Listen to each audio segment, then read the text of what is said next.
Okay, yes, we are bored. We're all bored now. But has it ever occurred to you, Wally, that the process that creates this boredom that we see in the world now may very well be a self-perpetuating, unconscious form of brainwashing created by a world totalitarian government based on money, and that all of this is much more dangerous than one thinks, and it's not just a question of individual survival, Wally, but that somebody who's bored is asleep, and somebody who's asleep will not say no? See, I keep meeting these people. I mean, just a few days ago, I met this man whom I greatly admire. He's a Swedish physicist, Gustav Bjornstrand, and he told me that he no longer watches television, he doesn't read newspapers, and he doesn't read magazines. He's completely cut them out of his life because he really does feel that we're living in some kind of Orwellian nightmare now, and that everything that you hear now contributes to turning you into a robot.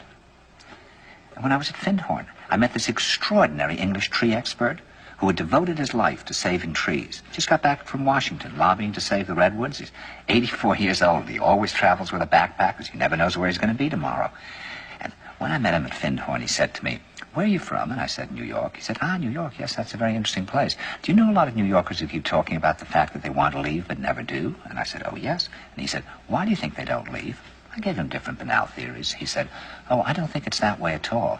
He said, "I think that New York is the new model for the new concentration camp, where the camp has been built by the inmates themselves, and the inmates are the guards, and they have this pride in this thing they've built. They've built their own prison, and so they exist in a state of schizophrenia, where they are both guards and prisoners, and as a result, they no longer have, having been lobotomized, the capacity to leave the prison they've made, or to even see it as a prison." And then he went into his pocket and he took out a seed for a tree and he said, "This is a pine tree." He put it in my hand and he said, "Escape before it's too late."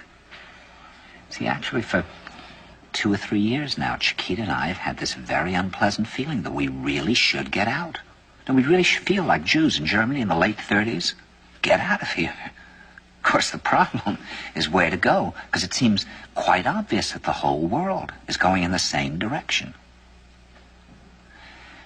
See, I think it's quite possible that the 1960s represented the last burst of the human being before he was extinguished, and that this is the beginning of the rest of the future now, that from now on there'll simply be all these robots walking around, feeling nothing, thinking nothing, and there'll be nobody left almost to remind them that there once was a species called a human being, with feelings and thoughts, and that history and memory are right now being erased, and soon nobody will really remember that life existed on the planet.